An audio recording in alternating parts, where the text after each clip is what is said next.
ఖైరా ఒక పట్టణంలో జన్మించింది. ఆమె అందం, బుద్ధి ఉన్నప్పటికీ క్రమంగా తప్పు మార్గంలోనే వెళ్ళిపోయింది.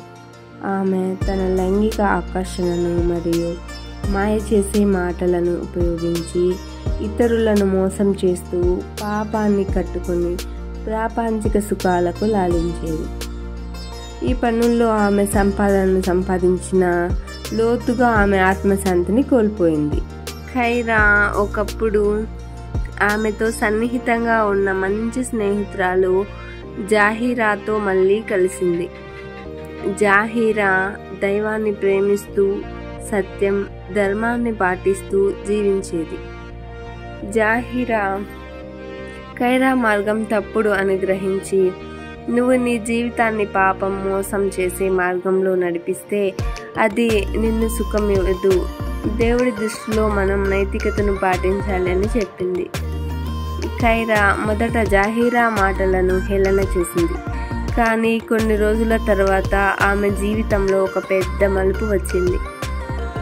ఒకరోజు ఖైరా మోసం చేసిన వ్యక్తులలో ఒకరు ఆమెను తీవ్రంగా గాయపరిచారు.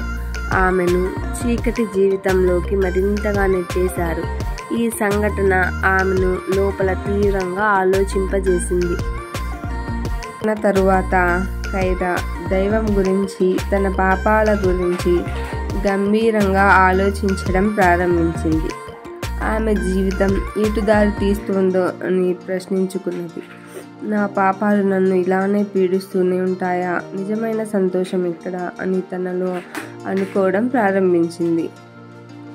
జాహీరా దగ్గరకు మళ్ళీ వెళ్ళి ఖైరా తాను చేసిన తప్పులన్నింటినీ అంగీకరించింది. నేను తప్పుడు మార్గంలో నడిచాను. నా పాపాలు నా హృదయాన్ని నాశనం చేశాయి.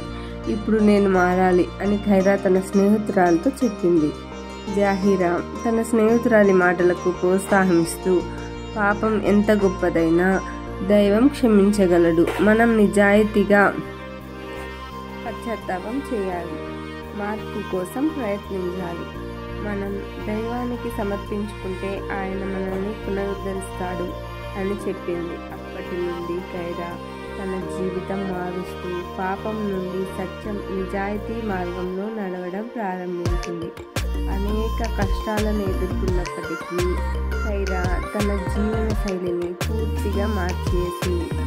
ఆమె దేవునికి ప్రార్థిస్తూ, తన గతంలోని పాపాలను, క్షమాపణలను కోరుతూ మంచి పనులు చేయడం ద్వారా తన మనసుకు శాంతిని తీసుకొచ్చింది.